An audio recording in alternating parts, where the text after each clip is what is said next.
சொர்க்கத்தில உனக்குத்தான் வசதியா இருக்குதா, இல்லைன்னா பூமிக்கே திரும்பிடு ராசா. சொர்க்கமோ உனக்குத்தான் நிம்மதியை கொடுத்ததா, இல்லைன்னா வீட்டுக்கே வந்திடு ராசா.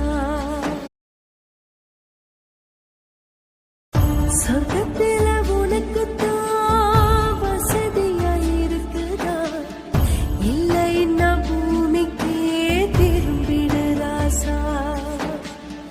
சொர்க்கமோ உனக்குத்தான் நிம்மதியை கொடுத்ததா, சொர்க்கத்தில உனக்குத்தான் வசதியா இருக்குதா, இல்லைன்னா பூமிக்கே திரும்பிடு ராசா. சொர்க்கமோ உனக்குத்தான் நிம்மதியை கொடுத்ததா, இல்லைன்னா வீட்டுக்கே